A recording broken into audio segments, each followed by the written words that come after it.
Olá, o entrevistado de hoje no Retrato é administrador e empresário. O deputado estadual Afonso Manuel está em seu segundo mandato consecutivo, sendo que no primeiro mandato, em 2006, alcançou mais de 71 mil votos, sendo o candidato mais bem votado na época. Em seu segundo mandato, o deputado Afonso Manuel está na Comissão de Assuntos Econômicos como vice-presidente e também preside o Diretório Municipal do Partido Social Democrático, do qual faz parte. Deputado, é um prazer recebê-lo. Igualmente, é uma satisfação participar aqui do programa Retrato da TV Assembleia. Deputado, uma alegria muito grande. O senhor vem de uma família de empresários, de administradores, durante muito tempo esteve à frente de um dos maiores conglomerados, uma das empresas mais expressivas do mercado varejista aqui do Maranhão. Em que momento se deu o seu encontro com a carreira política? Realmente foram 22 anos de iniciativa privada no Grupo Lusitana. E quando eu fui ser presidente da Associação Comercial do Maranhão, que congregava 1.000 associados, então eu fui praticamente convocado para assumir para disputar a primeira eleição, isso em 1996. Então eu já tinha 22 anos no supermercado Lusitana, assumi a Associação Comercial do Maranhão, que é a terceira mais antiga do país. E os meus associados, os meus empresários, acharam que eu tinha também a tendência para a política. Aí eu me lancei candidato a prefeito de São Luís em 1996, foi minha primeira experiência política. Aí a partir de 1996 eu deixei a iniciativa privada e segui essa trajetória política. E quais são as características que um administrador e empresário consegue trazer para o universo político? De que forma o senhor, como parlamentar, se utiliza da experiência que teve?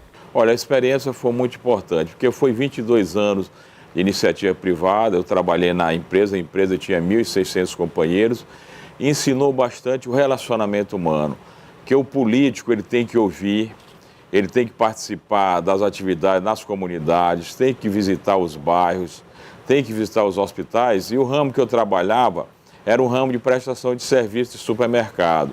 Eu tive a felicidade de trabalhar numa empresa grande, como eu disse, eu me relacionava com 1.600 companheiros diariamente, e isso me ajudou muito na política, porque a política é a arte da conversa no bom sentido, é a arte da negociação de projetos, é a arte da negociação dos debates aqui na Assembleia, e a iniciativa privada muito me ensinou a zelar pelo funcionário, a se preocupar com a saúde de um conterrâneo quando ele está no hospital. Então eu acho que houve esse casamento perfeito. Eu primeiro tive a experiência na iniciativa privada e levei muito para a atividade política do que eu aprendi lá.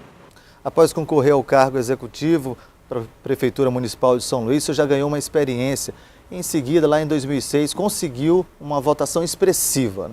Como foi, o que marcou esse seu mandato a partir de 2006? Olha, em 96 foi uma experiência, como você falou, muito grande. Eu tinha um sonho de dirigir a cidade de São Luís, aí saí da Lusitana, disputei a eleição com o falecido Dr. Jacos, com o João Castelo, e fui de casa em casa. Nessa época a gente era muito mais novo e a gente conseguiu percorrer casa em casa, bairro em bairro, conversando, e aí ficou em terceiro lugar na eleição, mas foi uma trilha que a gente começou a seguir para depois se candidatar a deputado estadual.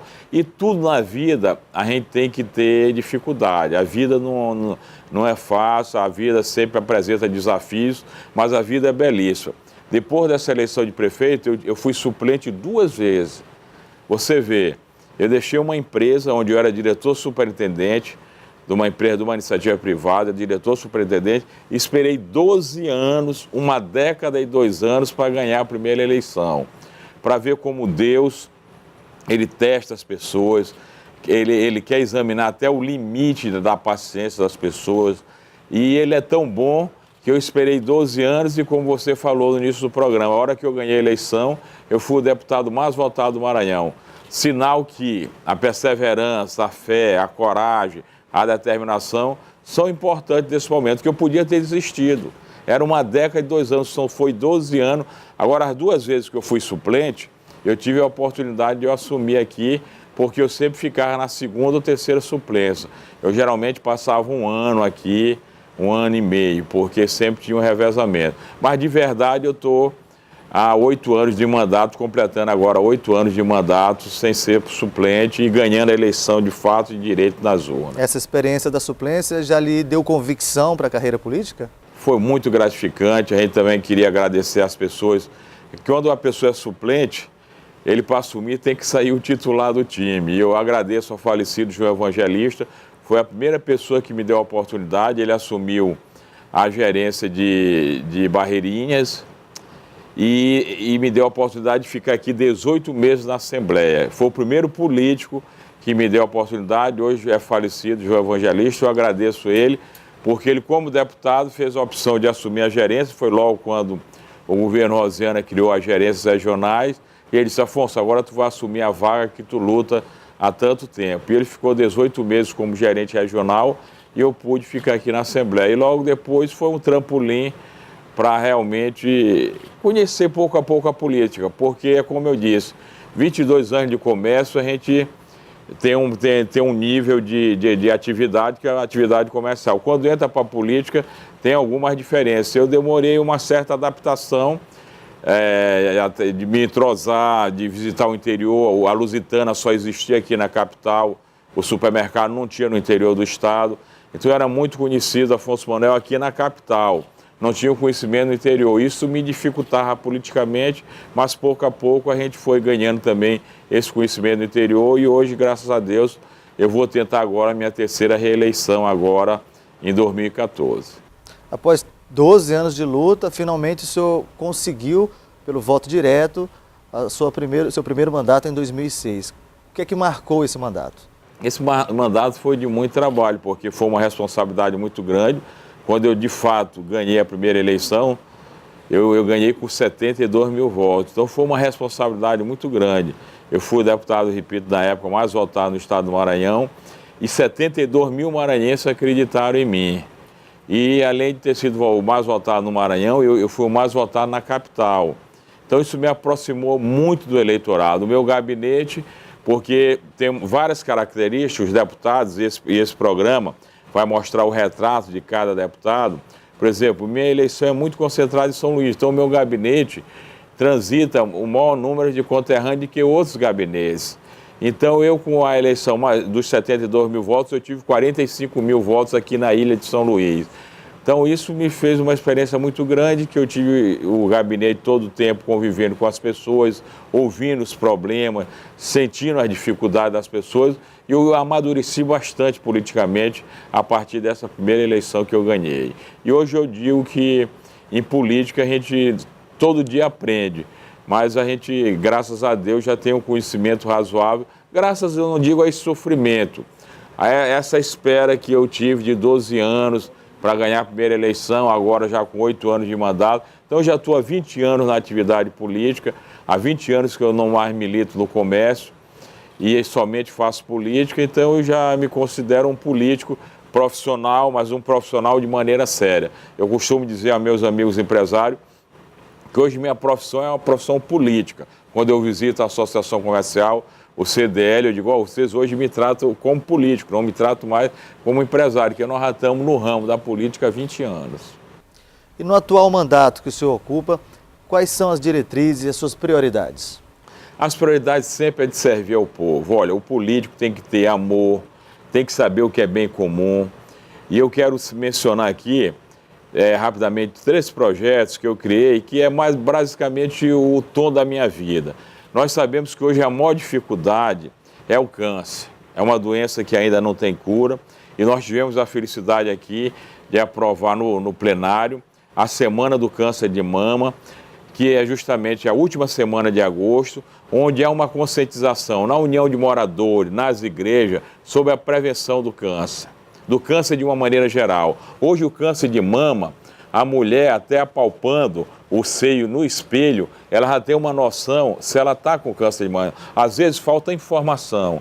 Ela se olhando no espelho e apalpando a mama, ela já tem alguma noção se tem algum problema. Então nós tivemos a felicidade de aprovar esse projeto da Semana do Câncer de Mama, que foi sancionado aqui aprovado na Assembleia, sancionado pela governadora. Aprovamos a minha entrada para doador de sangue. em eventos públicos. Nós não mexemos com a iniciativa privada, mas qualquer evento que tiver no Castelinho, em ginásios públicos, a pessoa que é doador de sangue, que tem a carteirinha da Hemomar, tem a meia entrada. E com muito orgulho também, nós temos um maranhense chamado Canhoteiro, que tem uma estátua, que foi um ponta esquerda, uma estátua no estado Morumbi, em São Paulo, e Canhoteiro quase não é conhecido aqui no Maranhão. E como eu digo, a pessoa entra em São Paulo, no estado do Morumbi, e vê um maranhense lá com a estátua. E nós denominamos o complexo ali do Outeiro da Cruz, não mudamos o nome Castelão, o estádio continuou sendo Castelão, o ginásio Georgiana Flieger, a pista de kart continuou sendo João Salha, mas nós denominamos, através do projeto de lei que foi sancionado pelo ex-governador Dr. Jackson Lago, como Complexo Esportivo Canhoteiro. Então, a atividade política é justamente essa, de ver o bem comum, de amar o próximo. Eu fiquei muito feliz com esse projeto do câncer de mama e da doação de sangue e fazer justiça ao maranhense canhoteiro, que o político é eleito para isso, para servir aos nossos conterrâneos.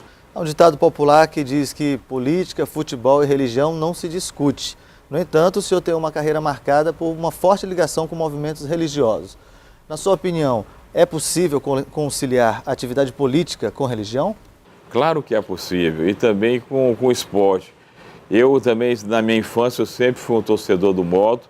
Agora eu quero falar um pouco da minha igreja, que eu sempre agradeço à Igreja Católica, ela tem sido responsável pelas minhas últimas eleições, meu grande reduto eleitoral, que é o dom da gratidão, é um dom muito importante. Então eu agradeço sempre à Igreja Católica e a todos os irmãos também de fé, que sempre convivem comigo, e eu tenho uma votação muito expressiva na Igreja Católica, porque tudo na vida tem um motivo. Eu fui criado ali na Rua do Sol, que ficava vizinho à igreja de São João. Então eu tive duas educações. Tive a educação dos meus pais, que eu muito me orgulho, e tive a educação dos padres canadenses. Eu atravessava a rua onde eu nasci, onde eu fui criado, e estava dentro da igreja de São João. Então, desde o começo da minha infância, eu fiquei praticamente saindo de casa e atravessando a rua, indo para a igreja católica. E isso tornou meu perfil. Hoje eu tenho 57 anos ligado, todas as noites eu estou numa comunidade da igreja, e isso me fortalece muito para enfrentar o dia a dia aqui na Assembleia. Você sabe que a atividade política, como qualquer outra atividade, é difícil a vida hoje é muito corrida, a política ela é muito dinâmica, e eu me reabasteço toda noite na igreja e venho de manhã cedo para cá com o espírito desarmado, com muita paciência, com muita tranquilidade, para ouvir as pessoas e participar dos plenários, que às vezes são discussões acirradas. Você sabe que partido político tem um lado que defende algumas tendências, o outro lado outras tendências, e a gente tem que ter o meio termo e saber que essas discussões elas têm que ser sadias, elas têm que ser discussões de alto nível, e a pessoa tem que estar preparada espiritualmente para sempre discutir em alto nível. E eu nunca baixei o nível aqui na Assembleia, sempre procurei ouvir, ninguém é meu adversário, a gente diverge politicamente de algumas coisas de alguns companheiros, mas nós não somos adversários, nós somos companheiros e irmãos aqui dentro do plenário. Recentemente, houve dois movimentos nacionais de grande repercussão que marcaram a vida do país, não apenas do ponto de vista político, mas também religioso. O primeiro foram as manifestações da população insatisfeita com o atual quadro político que está no Brasil. Tanto que hoje a discussão da reforma política está em foco no Congresso Nacional e aqui na Assembleia também. Qual a sua opinião sobre isso? A imagem do político, ela ficou tão desgastada assim, a credibilidade precisa de um resgate? Eu digo que para a classe política foi o que melhor aconteceu, foi essa manifestação. Eu digo que foi um sinal, não digo um sinal vermelho, mas aquele sinal amarelo, intermediário entre o verde e o vermelho, foi o sinal amarelo para o político, para ele realmente redobrar a atenção. Eu tenho absoluta certeza que o Brasil é um novo país depois dessas manifestações. Os nossos conterrâneos brasileiros do Maranhão, de todos os estados, foram à rua exigindo saúde, exigindo transporte. Eu acho que demorou muito, porque há muito sofrimento na saúde, há muito sofrimento dos meios de transporte, E isso foi como eu disse, um sinal de alerta para a classe política. Que a pessoa hoje, para disputar uma eleição, ele tem que convencer a população, ele tem que convencer os conterrâneos que realmente ele trabalha. E a gente se preocupa muito com o que aconteceu, porque realmente foi bem organizado. Eu parabenizo todos os brasileiros que saíram na rua de maneira ordeira, não aqueles que quebraram os bancos, que quebraram os vidros das lojas, aqueles não queriam o bem do Brasil. Aqueles queriam apenas passar momentos de bagunça, mas 90% das pessoas que foram à rua foram com boas intenções e o país é outro. A classe política é outra, ela tem que estar muito preocupada, redobrar os cuidados e estar atenta ao clamor da população. Melhorar a saúde, melhorar o transporte e uma série de reivindicações. Hoje a gente vê a nossa zona rural, ontem a zona rural, a BR, tornou a ser interditada, porque tem que ter cuidado desde o colégio, quando os meninos atravessam, tem que ver se o semáforo está funcionando, que é a garantia da vida. O que os brasileiros fizeram? Foram lutar por uma vida melhor na rua. Então, estão de parabéns, a presidente Dilma também foi sensível, ela ouviu, não usou a violência, ela procurou ouvir o clamor dos nossos conterrâneos e a gente está preparado para esse novo momento, porque essas exigências são muito importantes, porque nos encorajam e até nos faz despertar. Muito político, às vezes, podia estar acomodado no seu mandato, e isso foi um grande despertar para a classe política. E no Congresso Nacional, isso gerou, inclusive, agora a reforma política, um grande embate, uma discussão tremenda que aqui na Assembleia vai-se, inclusive, fazer audiência para tratar do assunto. Quais são os principais pontos que, na sua opinião, tem que passar pela reforma política? Olha, eu acho que se fosse possível até a reforma política ser aprovada agora até em outubro, porque você sabe que a legislação é bem clara, a Constituição é bem clara, tem que ser um ano. Então nós temos que aprovar o Congresso tem que aprovar a reforma política e a Assembleia vai dar uma contribuição, porque o Congresso não é soberano, ele ouve também as Assembleias dos Estados. Então o grande problema é esses partidos daninhos, que eu acho que tem que haver uma reforma política de uma maneira global, onde haja uma justiça política. O que acontece hoje?